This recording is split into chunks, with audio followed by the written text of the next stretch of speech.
High chance we're crossing the same road all at one time. Even if you say it come in no time to beg out gracefully. One thing I know for sure, there'll be no doubt when you see you are. Right smack dab in the middle of it. Right smack dab in the middle. We are right smack dab in the middle of it. Right on schedule. The secret truth. Through forgiveness we awaken, transforming information and knowledge into wisdom. And now our co-hosts, Charlotte Littlefield and George Butler. Welcome to The Secret Truth. And I want to welcome Tony Gosling back to The Secret Truth. Welcome, Tony Gosling from Bristol, England. We're glad to have you back. Hi, George. Always a privilege to speak to you and your Austin audience. I think, I always try and actually, I've got this sort of thing in my mind about Austin and Bristol, because I think we've got a lot of similarities, because Bristol is in a way the sort of epicenter of the UK. Lots and lots going on in the city, a very conscious city, loads of different cultures, all kind of coming together, but all basically pulling together against the New World Order. And I think you've got a similar thing going there, haven't you? Yes, we do. We really do. We've got Alex here, and I've been at this for 35 years of work, working in this area, Yeah, and also I think, am I right in saying that Bill Hicks was from your town? Yes, Bill Hicks was here, and Alex was good friends with him. We have a very creative community here in Austin. Music. We've all written music here. A lot of us have. So that's what we say about the Americans. I don't know if you know this. A lot of Brits, when we're talking about the Americans, we say that America has got the best and the worst of everything. Yeah, right. It used to be around here in Austin where you'd meet people on the corner. They were all songwriters. Then there was a period in there 10, 15 years later where they were all computer programmers. See? You know what I mean? So we're a high-tech city, too. Bristol's a very musical city, too. In fact, it's the most musical city, apparently. More musicians per head of population than anywhere in the country. The only thing, of course, is there isn't any proper music production facilities anymore that actually bring on musicians. In other words, the sort of impresarios that spot good talent, put talent together with good producers in good studios and good marketing to actually make the most of the musicians. At the moment in Britain, probably similar to the US, the actual ability to turn talent into successful culture and songwriting is deliberately being, a lot of musicians would agree with me. They said that this has been deliberately stopped, because the idea is to turn most of our cultural industries, most of our media into a kind of production line system where basically someone assembles a team of their own choosing. Many of the people have got no actual gift or whatever in media, but they are churning out something like it's on a production line rather than coming from the heart. As Bill Hicks would say, play it from the heart. It's just not happening anymore. Right. I see the point you're trying to make there. You make a well-founded point. Yeah, they're getting these groups together and managing them and organizing and structuring them for success, Well, yeah, and what they're doing is I think it's become like a factory. So the idea is rather than bring on existing talent, it's to sort of assemble the various items that should make talent yourself. And what you end up with is almost a kind of pastiche of what good music is. So, but the thing is that this is there's a deliberate dumbing down in all of our media at the moment. In other words, the point being, at some point in the future, what the power elite will do is they will start to open those floodgates again, allow much more talent, and the idea is to give a kind of feel-good factor to their New World Order whenever they bring in the future, to sort of kind of cultural renaissance or that kind of thing. So give a feel-good factor right across society, like happened in the 60s and early 70s, that whole period, whilst things like the 67 war was going on in Israel, the destruction of things like marriage as a kind of major institution, things like the legalities around sexuality being changed, and no one really noticed because everyone was having such a good time with all the music dancing away. And there were a lot of changes that happened at that point in history, which were really obscured by the fact that people just had that feel-good factor. So I think that this is mass cultural manipulation is quite feasible and has definitely been going on, because it is the financial people, the banksters, that really decide what kind of areas of society are going to be flourishing at any one time, and who is going to be the key people on those various, who get the loans, effectively, who get the loans to do whatever it is they want to do. Well, last year, before the last year's Bilderberg group, you brought up Ofcom and Sharon White, and she attended there in Chantilly, Virginia.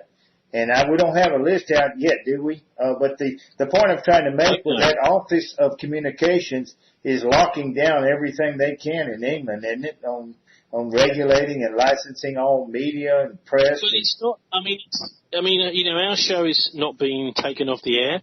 Yeah. Press TV has been taken off the air, because I think this is where the epicenter is of much of what's going on in the world, is in Palestine and in the Middle East particularly. I see we just had today a protest at the European Parliament where 4,500 pairs of shoes were just placed outside the Parliament in lines, 4,500, to represent the number of murdered Palestinians by the racist Israeli far-right government so far this decade, in the last 10 years. So that's 4,500 people murdered. And of course, the West of much of the world seems to and the media seems to want to kind of turn a blind eye to this. Actually, we went through, I can remember very well in the 1980s, a long anti-apartheid campaign against South Africa, saying, well, look, this regime in South Africa, the government is disenfranchising black people. It's basically a black country. It's a white supremacist regime. We had the AWB, and there was, which was basically a very, very racist party, far-right, Dutch kind of inspired party in South Africa. And I don't see that same kind of campaign going on here, particularly represented by the media in Britain against Israel, even though actually what Israel is doing is, in many ways, is worse than what happened in South Africa, because they're not interested in just having second-class citizens as Palestinians. They want those Palestinians gone.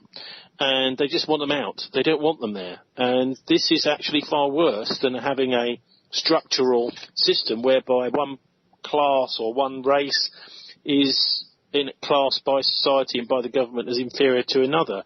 To have as an official policy that these people may be wiped out with impunity, because that's what's been happening. Brave soldiers from the Israeli Defense Force shooting dead medics, this kind of thing. And I think I'm right in saying it's something like 130 people since the beginning of April now who are doing peaceful protests. I mean, it's quite right to say the Gandhian style tactics that they're using. They just want to walk across into the land, or run across into the land which has been stolen from them.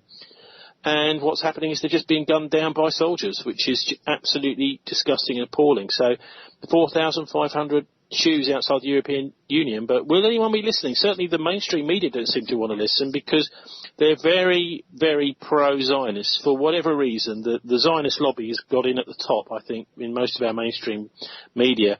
And so many of these atrocities and the analysis of these atrocities is simply not being done by the London press, certainly over here. Well, that Black Cube Corporation, I don't know if you've ever looked into that. But I've heard of them. That is a very, very... should, George. Tell us about them. That's a very bad company. In fact, when Harvey Weinstein was under attack from the first girl, I forget her name, that alleged his violations, he hired Black Cube to go after her. and it's a very tenacious Mossad, ex-Mossad members head up the company. Okay. Well, and they're basically it's something else, you know.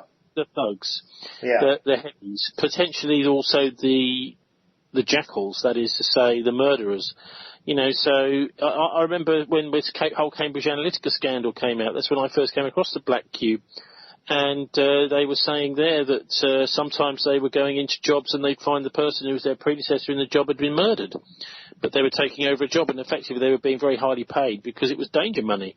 Now, we're talking about data analysis here. We're talking about effectively a massive public relations company. But public relations has got into the killing game. That's the trouble. And, of course, a lot of people doing the PR for these various wars, like faking chemical weapons attack in Duma, that kind of thing, you know, doing this fake footage with the white helmets, being trained in Turkey originally. Right, exactly. Yeah. So this is a murderous industry. Well, There's no regulation, George, and there's no analysis by the mainstream press. I have some information. We're sending troops back into the Syrian area, and they're actually fighting on the ground over there that I know of. Well, hang on a minute, because just a month ago, Donald Trump said he was going to pull them out. Friends of mine have grandsons. They're going in there now. They're on the airline yesterday. They should be in Syria sometime today fighting, and some of their friends have already been killed over there in the Syrian area.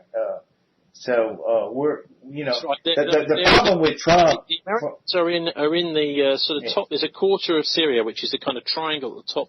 That's the southeastern corner, right, which is fighting alongside many of the Kurds. So right. The problem here is that much of this land is not traditional Kurdish territory at all. So what's happened is the Kurds have been being used by the NATO countries in order to grab oil fields. Exactly, that's what it was about. Big Western companies, because of course that's what they're really interested in. You know, I wonder whether Donald Trump really was in the know as to whether you know, basically the attack on Syria through using this proxy force ISIS was really just about stealing oil from them. And when he was talking about, we're going to have to bring the troops back home, we haven't made any money. Well, he obviously hadn't spoken to the people who'd, looking at getting, and have already got with Genie Energy, of course, oil concessions in the Golan Heights, oil concessions in northeast Syria. So this is theft on a grand scale, but it's not being really dealt with like that in the mainstream press at all. It's just being, you know, what they're saying is there's various ethnic clashes, this kind of thing. No, they're just stealing oil. That's all they've ever done. Nordic and the Rothschilds are in there with Genie oil in the Golan Heights. See. That's right. And also, I think we've got something else going on. I mean, you name dropped Bilderberg briefly there, but the Bilderberg there's two main strands to it, the way I see it. I mean, obviously it's a globalist mission they're on, really to just unite Europe, to have one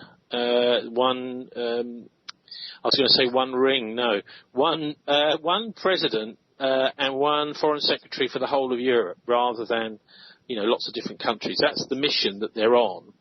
But there's two main strands to what they do. One is the military strand, and the other is the financial strand. And it's going to be very interesting to see the characteristics of Bilderberg over the next few years. Now we've got no David Rockefeller, because the character of the man was very important to the way that group worked and operated, and what it would and wouldn't do. So it would be interesting to see how that all develops, and you know, it may be that it gets a little bit more reasonable in its and sensible in its approach, or it might be it just gets violent. Who knows? But anyway, the point really being that we've got some serious earthquakes going on in the financial world at the moment. Everyone is scared to death in Europe, at least the financial elite are, not everyone, that various countries are going to leave the euro. So we've had Italy and Spain, big changes this week. I mean, of course, remember the Greeks back in 2016 voted in a referendum against the bailout plans by the Germans. But that referendum was really effectively a referendum on the euro and whether to go back to the drachma or whether they wanted to have the euro or not. they voted against, and they got nothing, really. They got nothing at all.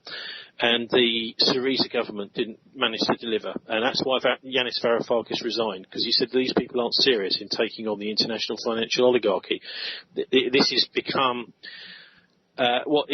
because the bankers are so powerful, a lot of politicians, they will talk the talk, but when it actually comes down to it, they're not prepared to take them on. They can't think their way through the financial system well enough to see how a country can kind of challenge it and maybe, construct its own currency, construct its own financial system outside the Eurozone. So in Italy, this has all been very much in the front of people's minds since the March election, during the March election, and now they want to leave the Eurozone. They want most Italians want to leave the Eurozone and also quite possibly want to leave the EU too. But are they going to get a chance to vote on it like we did in Britain? No. What's happened is a IMF banker has been imposed on the country as a prime minister. This is absolutely anti-democratic.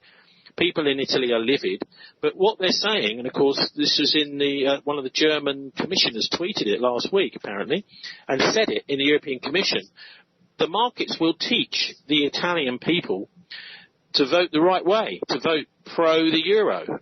Because if they start voting against the euro, then the markets will teeter, the markets will crash, and they won't like that very much.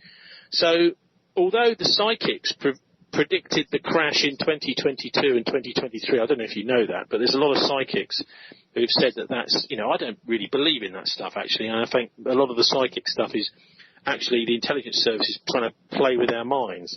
Yeah. But we've got a serious problem with the euro. Okay, Deutsche Bank mainly. So it's lost 42% of its share value just this year. Deutsche Bank down 42% just in the year.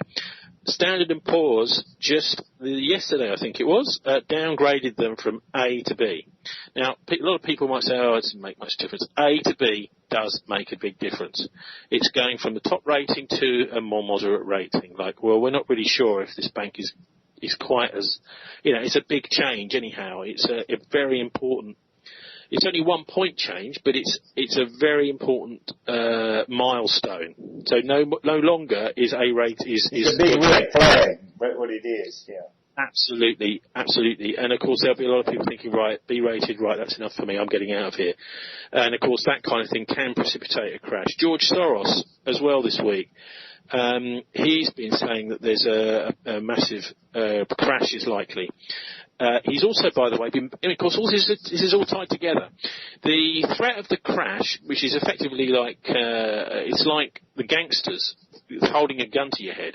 The threat of the crash, because these guys can precipitate a crash whenever they want to. These elite banksters, the Bilderbergers, they can do it. And obviously this will be something that will be being talked about, not necessarily at the Bilderberg conference in Turin in Italy next week, but behind the scenes amongst some of the key players on the steering committee. When are we going to have our crash? Because we're in a situation, the incredible situation, where the banking system around the Western world is totally deregulated, totally. And when I say that, I'd say it advisedly, because look at what's been happening, for example, with Deloitte recently. They have just been threatened with a £10 million fine for complete fraudulent load of accounting, another fraudulent load of accounting.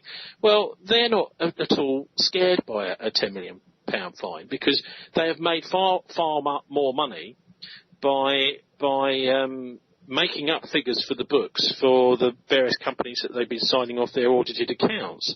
So if you can create an extra £3 or £4 billion on a company's balance sheet, and then afterwards someone doesn't actually fine you anything, but they threaten you with a £10 million fine, of course you're going to do it again and again and again and again. And the big four accountancy firms, that is KPMG, Deloitte, Ernst & Young and PricewaterhouseCoopers, are all doing this. And one thing I'd just love to know, and I did look at this a couple of months ago, but I couldn't work it out, is who is auditing these auditors? And it wouldn't surprise me if Deloitte were auditing PricewaterhouseCoopers and PricewaterhouseCoopers were auditing Deloitte, George. God, I mean, that's something to think about, isn't it? Huh? Yeah, who audits the auditors? What they do is they just make figures. Yeah. They're making up figures. Making Right. up billions Fictitious. Yeah. I understand what you're saying. Yeah. The other thing is, we've also had this, which is also another big, like, not necessarily a red flag, a flashing red light with a siren, which is the visa payment chaos we've had across Europe yesterday. Millions of people affected for several hours, just not being able to use their visa cards. I don't know if you've heard much about this in the US, George. No, I haven't heard too much about that. Right, well, it's affected millions of people between, I think it was sort of early lunchtime and for several hours until late afternoon. Supermarkets are having to sort of basically just turn people back, so they've filled up their trolleys with food and they just say, well, you can't pay for it, you haven't got any cash and your card doesn't work, so people just have to just leave the trolley there and go home, or go out somewhere else and try and find their bank and go to a cash, big queues at banks, big queues outside cash points. Now, what the visa people have said, first of all, they said nothing. They didn't give any explanation, just a technical glitch, we're very sorry. And then this morning they announced that it was a hardware failure. Now, do you know what? I just don't believe that at all, because all of these major financial systems have got hardware redundancies. So that means that if one bit of hardware goes wrong, there will be a few seconds where it won't work. But you won't even notice that if you're making a payment, because the backed up details will be on another system somewhere, and that will kick straight in. And you won't even notice it. Now, everybody that is in financial circles and anything to do with IT in finance knows this.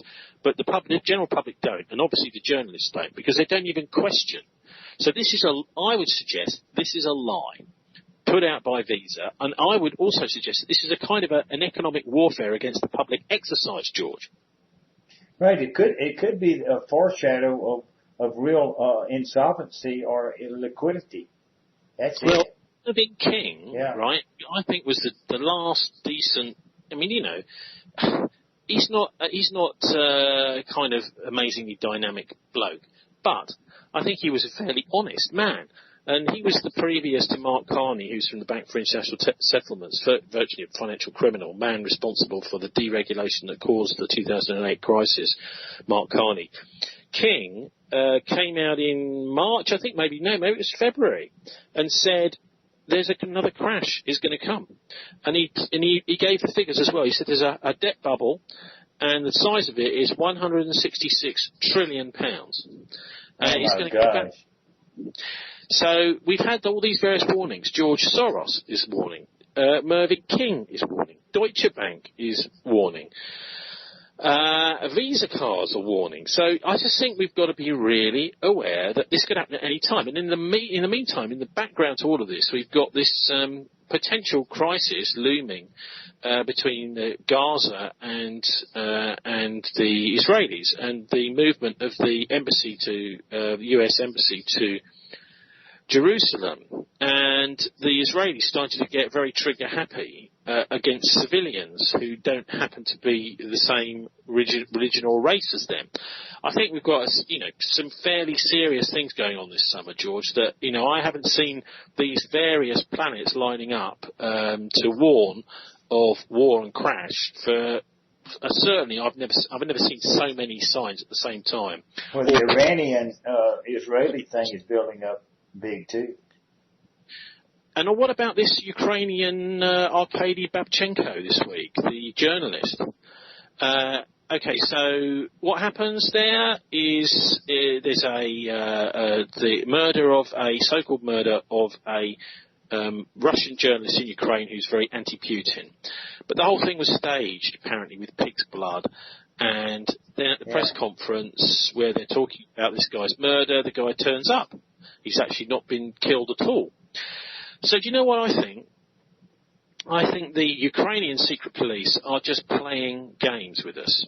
And actually what's happened is, I think it's backfired on them, because many of the journalists that I've been listening to and reading in the West are saying things like, well, we can't ever trust the Ukrainians again after this, because we ran with that story for 5-6 hours and we believed it, and we don't like being lied to to that extent. The other thing is that the story itself doesn't stand up at all, and the journalists can see this. They may not be writing about it, but I can assure you they've noticed these various things.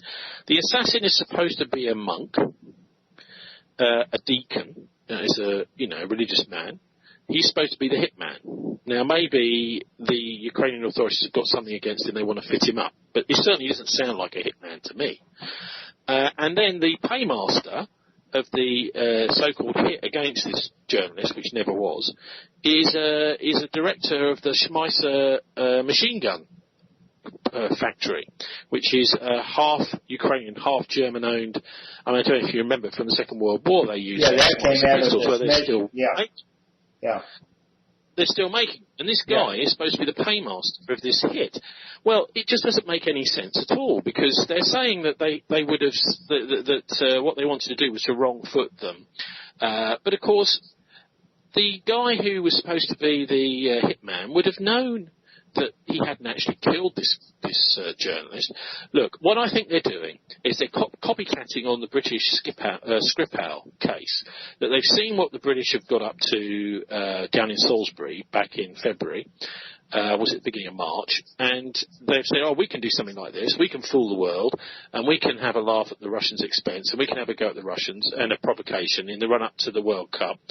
But actually what's happened, George, is it's backfired spectacularly, because it's now totally reduced any kind of belief or trust by Western journalists in the Ukrainian system, the Ukraine as a country, and I think that they've really shot themselves in the foot quite literally here with this ridiculous facade fantasy back on Wednesday this week. Can the Ofcom? That's a good point. Can the Ofcom regulate the BBC at all, or to some degree? They do have a bit of a role, but I mean the BBC. I mean, we all have a go at the BBC, but you know what? I love them. And you know why? I know it's a silly thing. Because if it wasn't for the BBC, we would be getting wall-to-wall Rupert Murdoch. And that means Sky, The Times, The Sun. It's just horrible, the Murdoch press. It's worse than the BBC. It's more manipulative. At least the BBC, you get some of the truth. Okay, so a lot of it is rubbish and nonsense, and also it's generally a salvageable organisation if you get better people, put good people on the executive board of the BBC, good people on the trustees board of management of the BBC. So, so you've got a good executive, a good board. You could actually start producing some good programmes again. But yes, of course, it's used as a propaganda arm, and I don't think there's many British people that just simply don't really believe what they're saying anymore. But anyway, so what about predictions for Bilderberg? Right, what about it? Do you have anything in your head yet or not? We don't have a list yet of attendees, right? No, but I mean, it'd be interesting to see who does go. Keep an eye on the British attendees. Jacob Rees-Mogg may be there. Okay. He's one of the people who's been earmarked as potential to take over from Theresa May before the next general election here. And he's very much a Eurosceptic. And so he's, anyone who's a likely possible British Prime Minister is likely to go there. So that's I think the other thing is their timing is amazing, isn't it? So they've just had literally yesterday sorted out the Italian government. They've got rid of what the people wanted with the left wing and the right wing Eurosceptics, and they've got a prime minister who's pro-EU.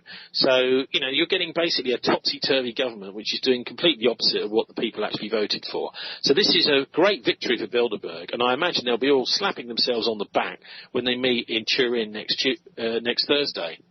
Obviously, Kissinger is one of the major figures there. We've got people like Eric Schmidt, major figure, Peter Thiel, a major figure, and the tech giants and the bankers, effectively, are the major people. But then there's also this smattering of royalty that always turns up, and big owners of big media. Often people miss them, but it's usually somebody from the Murdoch group, whether it's from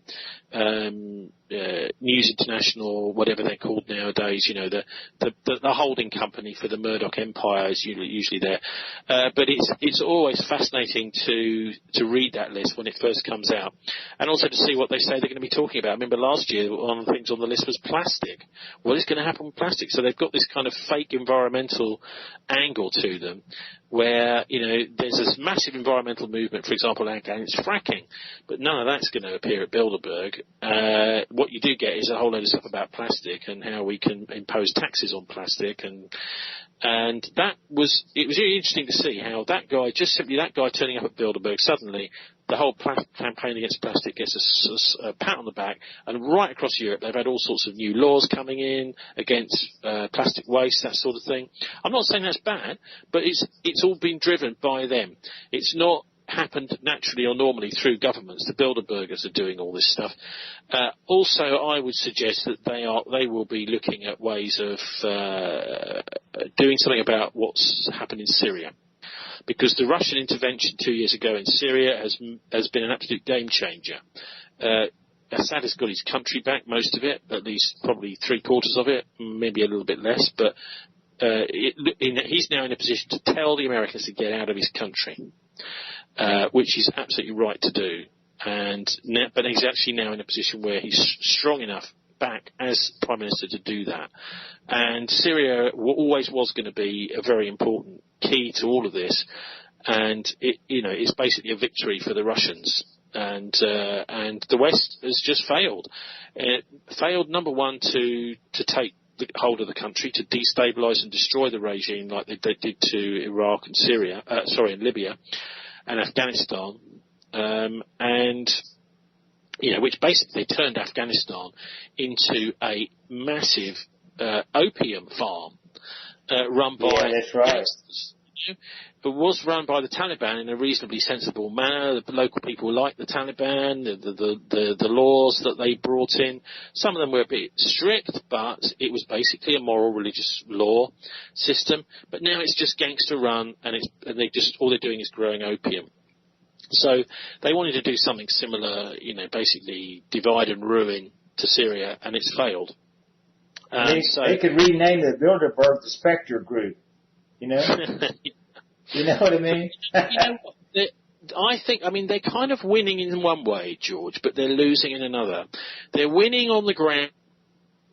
They're winning territory, they're destroying the opposition, but they're also losing hearts and minds around the world. The world is waking up to who these people are. Look at what's happened with Turkey, for example. The Turks have done a 180-degree switch from being basically pro-NATO, let's go along with this gangsterism, to totally anti-NATO. And they're saying starting to say a lot of sensible things now, Erdogan has been. For example, turning against this massive US intervention. Obviously, he wants to steal a bit of land at the north of Syria, and he's got that. But, he's now much more aligning with the Russians, buying these Russian anti-aircraft missiles and things like that, so he can shoot down American planes if he needs to. And he realises the real enemy is the West. I don't know, though, George. I'd just like to hear from you whether you think the Brits or the Americans are really running this transatlantic alliance, this special relationship. Who's in the driving seat? Well, it looks like to me that they're trying to promulgate a war because of the financial, problem still. And they've never overcome the debt problem. Is London in charge, or was it Washington in charge, or is it Tel Aviv? No, London is still the financial center, and the Rothschilds, but the Rothschilds have moved some of their operation to America also. Yeah. Because of the Rockefellers, they took over some of the Rockefeller interest, financial interest. Made a deal before David died, what I understand. So, the other thing is that Europe is starting to, it's very really interesting what's been happening with Spain and Catalonia. Well, Hungary is a key that they hate that, what happened there. I think basically the EU project of unification has failed. But the people who are behind it, the Soroses of this world, are angry that their wonderful dream has been smashed of controlling the whole of Europe. What we're talking about, 700-800 million people. They wanted to get them all under their own one shackle.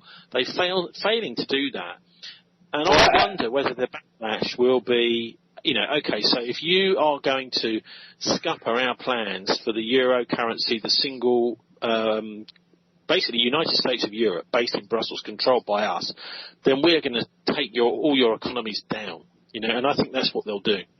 But what happened that I think, is that happens and potentially the slow breakup of Spain, through Catalonia, that's now just immediately gone through as soon as Rajoy, the People's Party, effectively a fascist leader, prime minister in Spain, has now been gotten rid of just this week. As these countries start seceding from Brussels, seceding from Spain, Italy starts potentially breaking too, then that's when they'll just say, right, we've had enough of this, and they'll bring the whole lot down on everyone's heads in Europe. I think one of the main considerations and influences was when they lost control of their own central banks, then they couldn't cheat. Now, the currency markets could even things out, in the marketplace. When you do that, you cede sovereignty. You're saying, That's okay, right. we can hand over our country to private banks. I remember having a chat with the guy who was from one of the directors of the Bundesbank, and he was looking a bit sheepishly at me. He retired when I was chatting to him a couple of years ago in Dresden. And he said, the problem is these private banks are now so much more powerful than we were. So he understands that the private banking system really is a kind of feudal system. Yes, it's the Bank of International Settlements ties a lot of this stuff together too. Well, it's the Bank for International Settlements is the king, Right. And other major banks, we're talking about here, people like RBS, Deutsche Bank, these kind of major private banks, they're the dukes, so they're the next one down the feudal chain.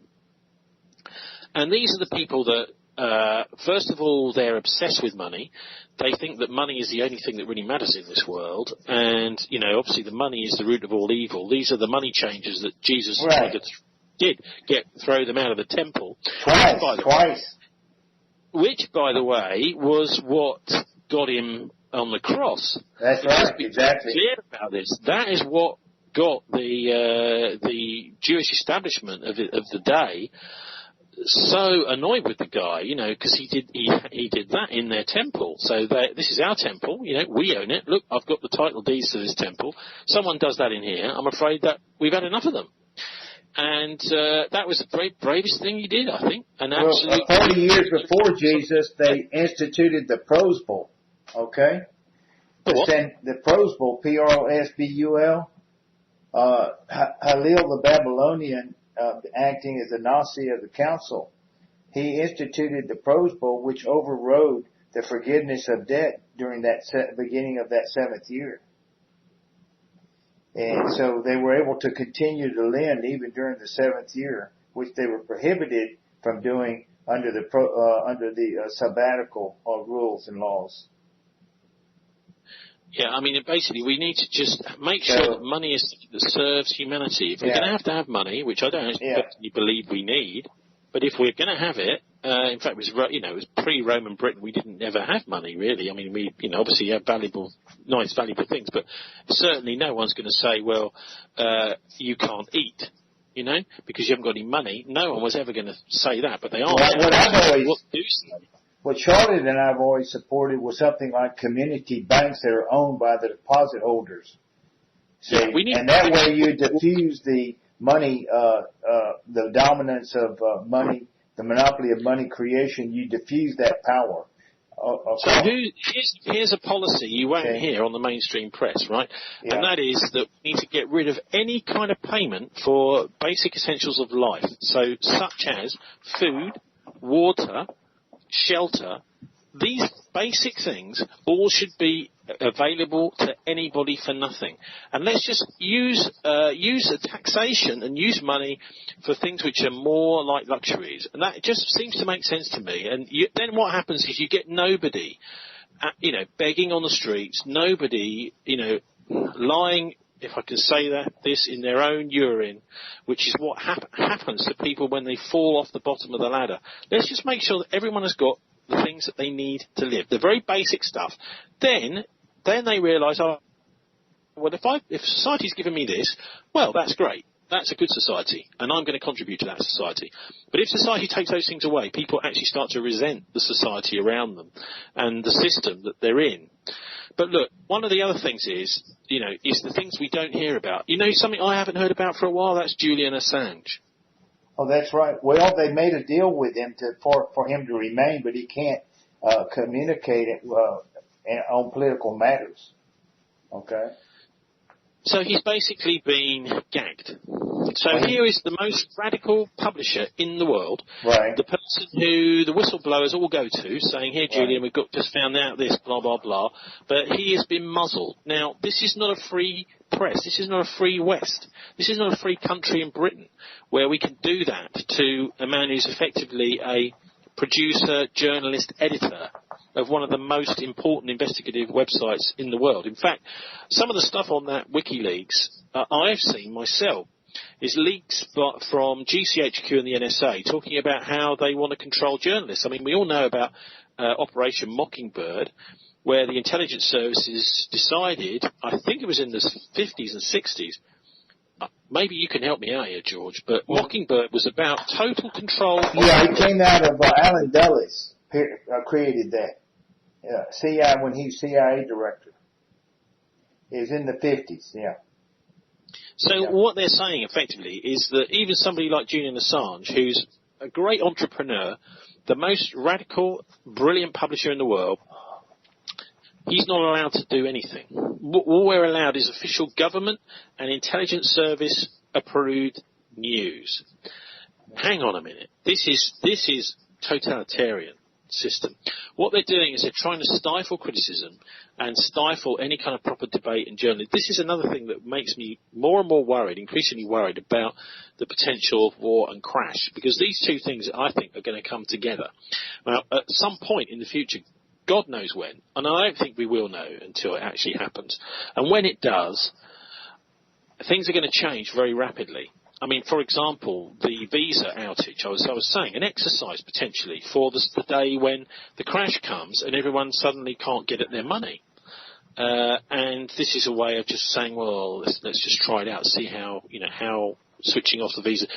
One thing amazes me is that our governments don't control these payment systems, the SWIFT payment system. The visa payment systems should be infrastructure in the hands of responsible governments. But no, they're in the hands of people who want to use those payment systems for private profit, for God's sake. Now, there was a I haven't fleshed this out enough. I just heard it being reported, but the central banks of Africa met recently. And I believe, and maybe you have some information on this, did they go over to the euro for oil sales or something like that, or what? Did you hear that? I absolutely haven't heard that one, George. Fascinating if it's true. They just met recently in Africa at a big summit meeting of central banks. Now, this is one reason why Gaddafi, they went after him. He was becoming the leader of the African continent, see, and he was proposing a gold dinar, you know what I mean? Dinar. And they didn't like that either. And money is absolutely at the heart of all this, and Bilderberg is at the heart of the West's money system. These people that go to these conferences control most of the money in the Western world, and if they don't, any of the money they don't control, they have enough influence to decide which direction it's going to flow. So, in a way, they do control all of the money in the Western world. Let's just be a little bit more, push the boat out on that. And the other thing is, I mean, I just want to remind your listeners that we do a program in Bristol. Now, we have a inquiry going on in Britain into child sexual abuse. I remember reading, must be 8 years ago or something, the book on the Franklin scandal over in the United States. The use of child sexual abuse for political purposes, basically. This is what this was about. I mean, there was a certain amount of people who were just doing it for their own perverted ends. But a lot of it was about blackmail. That is to say, getting photographs of people with young kids abusing children, and then being able to blackmail those people in the future in their political career using those people. And that was at the heart of it, I think. But we have an inquiry going on in Britain, which has been... I interviewed a guy called Mark Watts. He's an investigative journalist, one of the best in the country, actually. Okay. And he was one of the key people involved in freedom of information requests for many years. So any journalist that was having trouble getting information out of government, he was the go-to guy. Okay. But he's been following this child sexual abuse scandal and been writing extensively about it for the last 5-6 years. Okay. And he made it absolutely clear.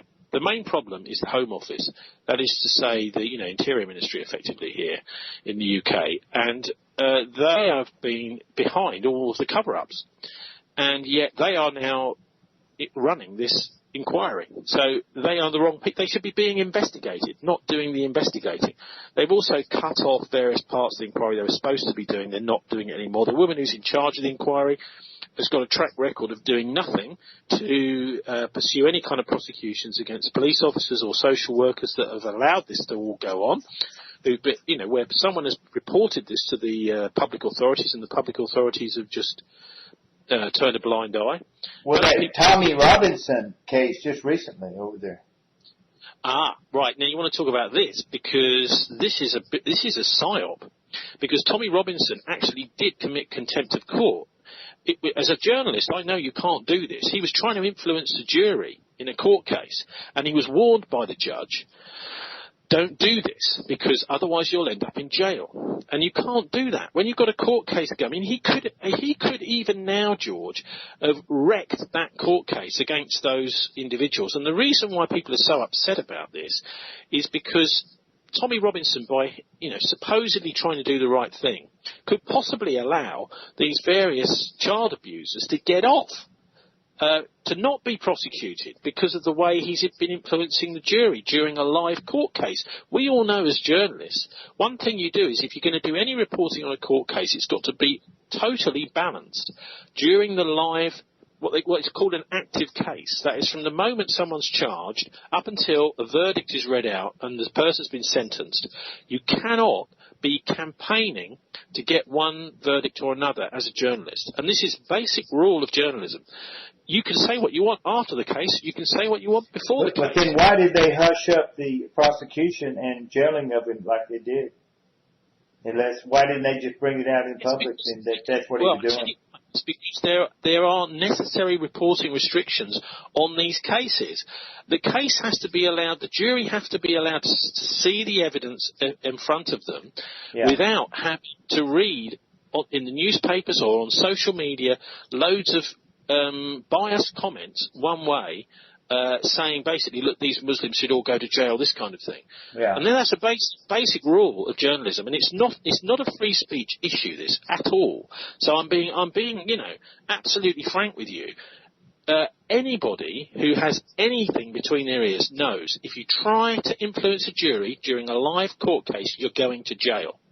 Whoever you are, doesn't matter if you're the Queen, the Prime Minister, that jury has to just be making a decision based on what they see in front of them, the witnesses for and against, for the prosecution and the defence in the court in front of them. And if you're tweeting out, this isn't true, this person's a racist, this one should go to jail, then the very least that will happen to you is that you will get a warning. And that's what Tommy Robinson had. And he ignored that warning by the judge, and that's why he's gone to jail.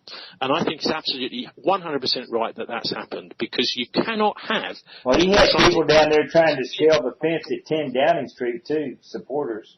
Did you see that down there? It created a ruckus, You mustn't try to influence a live case. You just mustn't do it.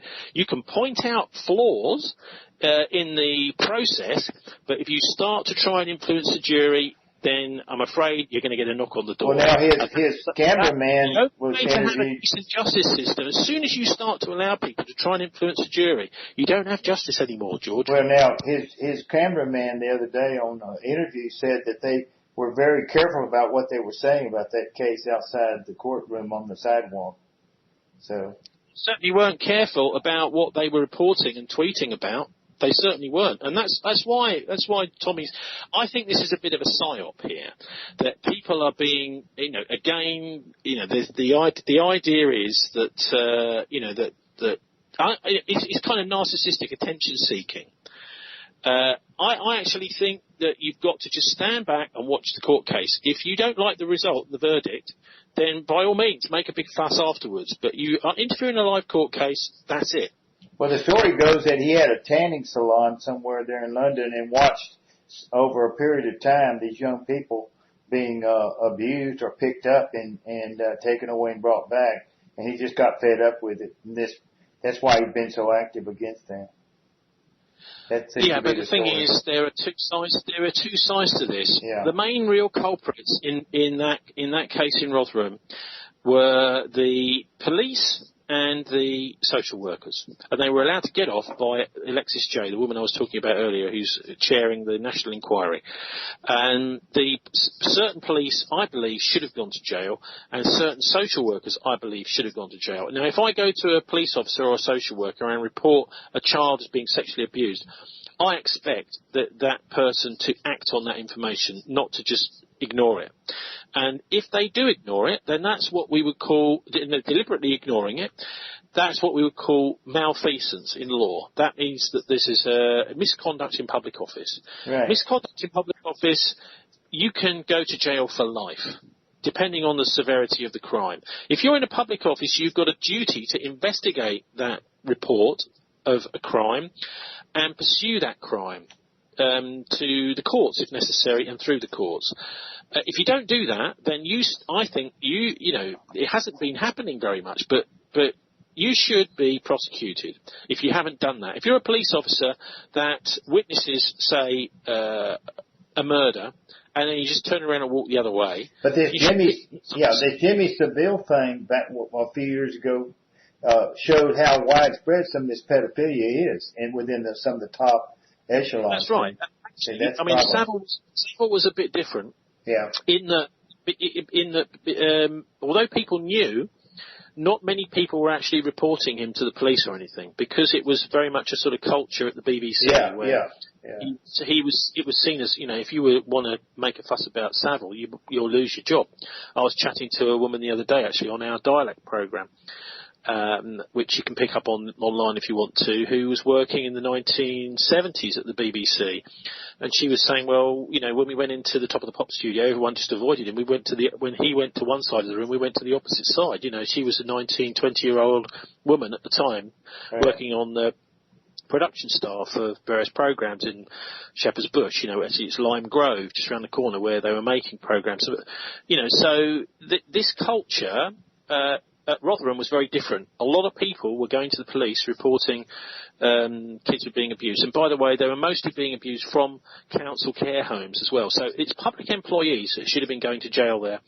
And it wouldn't have been allowed to carry on for 15 years if the police were actually doing their job. Now, this is South Yorkshire Police we're talking about. Okay. And the same police who were responsible for the Hillsborough cover-up and the horrendous, which was all to do with the police allowing loads of people to charge into the stadium, and then they came up basically against a brick wall, and loads of people got crushed and were killed, and the police were responsible for it.